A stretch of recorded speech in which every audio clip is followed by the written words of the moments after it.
ஓம் சாந்தி. இன்று ஒரு பொன்மொழியோடு நாம் இந்த தலைப்பை துவங்கலாம். நம்ம நினைச்சதெல்லாம் நடக்கும் பொழுது நம்ம கொண்டிருந்த அறிவு பெருசா தெரியும். நினைச்சது நடக்காத போது அதன் மேல நாம வச்சிருந்த நம்பிக்கை பெருசா தெரியும். எதிர்பாராதது நடந்துருச்சுன்னா அந்த தெய்வங்கள் எல்லாமே பெருசா தெரியும். எதிர்பார்த்தது இடர்பட்டால் நம்முடைய விவேகம் பெருசா தெரியும். நமது திறமை செயலிழந்து போகும்போது நம்முடைய ஊழ்வினை கர்ம வினை பெருசா தெரியும். இப்படி எத்தனையோ விஷயங்கள் பெருசா தெரிஞ்சதெல்லாம் என்னைக்கு சிறுசாமோ ஒரு நாள் ஆகும். அப்போ உன்னை உனக்கு தெரியும். உன்னை உனக்கு தெரியும் போது உனக்கெல்லாம் பெரியவரான இறைவன் உனக்கு தெரிவார்.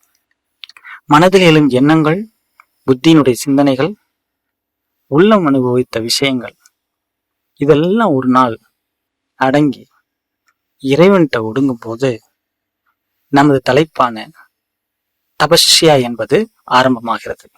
நினைவு மிக எளிமையான சப்தம் என்று கூறுகிறார். எப்படி இல்லாம இருக்கும் சொல்லுங்க? நம்மளால முடியாதது எது? நிச்சயமாக பரமாத்மாவுடனான தொடர்பை, அந்த நினைவுக்கான தொடர்பு அலாதியானது. பரமாத்மாட்ட கிடைக்கக்கூடிய அன்பு, அதெல்லாம் அந்த கதையெல்லாம் ஒவ்வொருத்தரையும் கேட்டனா அன்பு மலை கண்ணீரே கொட்டும். அது எப்படி மறக்கும்? ஞானத்தை நீங்க வாயால சொல்ல முடியும், ஒரு விஷயத்த கூட நீங்க சொல்லிடலாம். ஆனா நம்ம மன அனுபவிச்ச அந்த இறை அன்பு, அதனுடைய ரசனையை யாராலுமே சொல்ல முடியாது. அது நம்ம மனதில் இருக்கக்கூடிய நினைவு. யாராவது கேட்குறாங்க, அங்க போயிட்டே இருக்கிறீங்களே, அங்க என்ன கிடைக்குது? இறைவனுடைய அன்பு கிடைக்கு அப்படின்னு சொன்னாலும் அது எப்படி அப்படின்னு கேட்பாங்க. என்ன திறந்தா காட்ட முடியும்? முடியாது. அந்த இறைவனிடம் 1000 என்ன, லட்சம் என்ன, கோடிக்கணக்கான பேருடைய அன்பு போய் சேருகிறது. ஆனால் நம் கண்களில் அவருடைய நினைவு அங்க வேற யாரும் இருக்க முடியாது. உலகமே அவரை தேடிட்டு இருக்கிற நேரத்துல நம்மளை தேடி கண்டெடுக்கிறார் பாருங்க. இந்த ஒரு நிலையெல்லாம் யாராலுமே மாற்ற முடியாது, முறிக்க முடியாது. செல்வங்கள், பொருட்கள் எல்லாமே இங்க கிடைக்கும். அது இல்லைன்னா கூட ஒன்றும் பெரிய விஷயம் கிடையாது, நம்ம வசிக்கலாம்.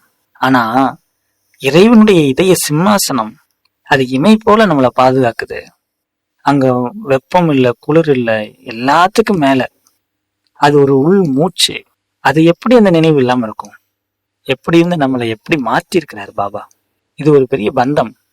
இதை யாராலுமே பிரிக்க முடியாத சொந்தம். உலகமே இறைவனுடைய குழந்தைன்னு சொல்லிட்டு இருக்கு. ஆனா நம்ம ஆத்மாவுக்கும் பரமாத்மாவுக்கான உறவு தான் அதை உண்மைன்னு சொல்லுது. இங்க எல்லாத்தையும் இழந்தாலும் பரவாயில்ல அப்படிங்கிற நிலை உருவாயிருக்குது. இந்த மாதிரி ஒரு உறவுங்கிறது உலகத்துல எங்கேயுமே இருக்க முடியாது. அப்போ நினைவுகள் என்பது நமக்கு நிரந்தரமாக இருந்து கொண்டே இருக்கிறங்கிறத நம்ம உணரணும். இதுதான் அந்த யுக்தி. மொத்த நினைவுகள் 48 நினைவுகள் லிஸ்ட்ல வருது. கீதையிலேயே யோக முறைகள் 18 இருக்கு. சொல்றாரு 18 அத்தியாயத்துல. யோகத்தினுடைய பலன்கள்னு எடுத்துக்கிட்டீங்கன்னா முரளியில பாபாவே சொல்லியிருக்காரு, 108 மொத்தம் வருது. நினைவுகள் 1 2 அநேகம் அநேகம், ஒன்றே ஒன்று, ஒன்னஸ். அதான் தபஸ்யா. அங்கதான் தபஸ்யா உருவாகுது. சாதாரண மண்ணு செங்கல் போல திடமாக ஆகணும்னா அது பட்டிக்குள்ள, அந்த அக்னிக்குள்ள இருந்தாகணும். அதான் அந்த பட்டி தபஸ்யா. இல்லைன்னா அது சாதாரண மண்ணு தான். ஒரு கூட்டுப்புழு வண்ணத்து பூச்சி ஆகணும்னா ரொம்ப சந்தோஷமா அந்த அடக்கம்ங்கிற அந்த பட்டியில இருக்கும். அப்பனாதான் ஆக முடியும். அது அங்கதான் நம்ம இருக்கணும். தபத்துல நம்ம என்ன ஆக போறோம் அப்படிங்கிற மகிழ்ச்சியில அங்க இருக்கணும். எல்லாருக்கும் சேவை பண்ணணும்னு ஓடுறோம். நீர் தேக்கத்துல தண்ணீர் தேங்கி தனது சக்தியை ஏத்துனா தானே எல்லாருக்கும் போய் சேவை பண்ண முடியும். ஆறாக மாறி அனைவருக்கும் பணிபுரிய முடியும். எல்லாருக்கும் காட்சி கொடுக்கக்கூடிய பூஜ்ய தேவதா சிலையாகணும்னா அந்த கல் என்னதான் சிரமத்துல தன்னை சிந்தாம சிதறாம வச்சுக்கிட்டா தானே, இல்லைன்னா முடியாதுல்ல. அந்த சக்தி வேணுமா? தப நிலையில் பாபாவுக்கு முன்னாடி அமர வேண்டும். அந்த பரமாத்மாவுடைய சக்தி, வெப்பம், பாதுகாப்பு சக்தி குஞ்சு குழந்தைகளான நமக்கு கிடைக்க கிடைக்க கிடைக்க வானளாவி பரவும் பறவையாக மாறலாம். ஆத்மால இருக்கக்கூடிய பல ஜென்மத்துக்கான பாவம் அடிபட்டு அடிபட்டு கிழிஞ்சி கந்தலாகி இருக்கிறது. அதை வட்டியில வச்சு பக்குவத்தை ஏற்றணும். அதான் தபஸ்யா. எழுத்துக்களெல்லாம் ஒன்னா சேர்த்து ஒரு கவிதையாக்கி அதை காவியமாக்கணும். அப்படின்னா அந்த ஆழ்ந்த அந்த அமைதியில உட்காரணும். அப்புறம்தான் நம்ம சொல்லக்கூடிய ஒவ்வொரு சொல்லும் மற்றவங்கள்ட்ட போய் பொன்மொழியாக போய் விழும். சிப்பிக்குள்ள ஒரு முத்து உருவாகணும்னா கடல்ல இருக்கக்கூடிய நீரு அமைதியா உட்கார்ந்து சிவம்னு நினைச்சு தவம் பண்ண பிறகுதான் அது முத்தா மாறுது. நீங்க ஜொலிக்கக்கூடிய ரத்தினமாக மாறணுமா? தபஸ்யா முக்கியம். நம்ம தாதிகள்லாம் 7 ஆண்டு 14 ஆண்டுகள் பட்டியல இருந்தாங்க.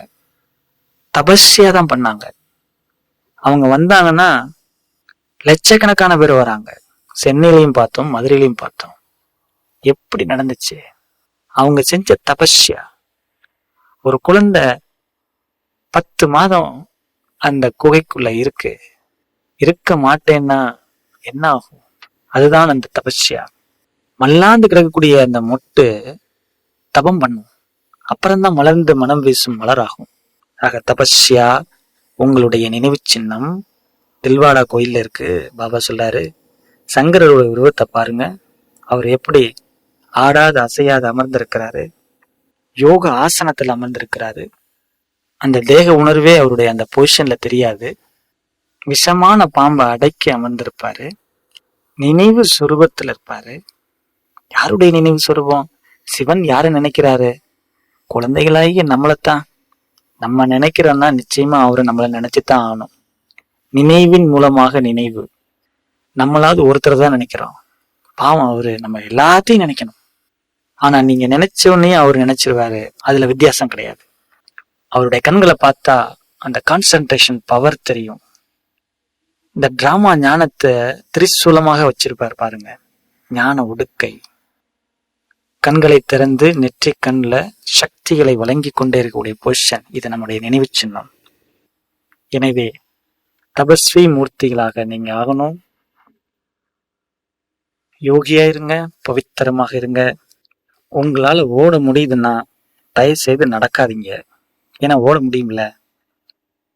ஒருவேளை நடக்க முடியுது, ஓட முடியல, பரவாயில்ல, நடக்க முடியுது அப்படின்னா நின்னுடாதீங்க. சரி பரவாயில்ல, உங்களால நடக்க முடியல, சரி நிக்கிறீங்களா, உட்கார்ந்துடாதீங்க தயவு செய்து. சரி உங்களால நிற்க முடியல, உட்கார முடியுதுல்ல, அப்போ உறங்காதீங்க. சரி உட்கார முடியலையா, உறங்க முடிந்தால் பகற்கனவு காணாதீங்க.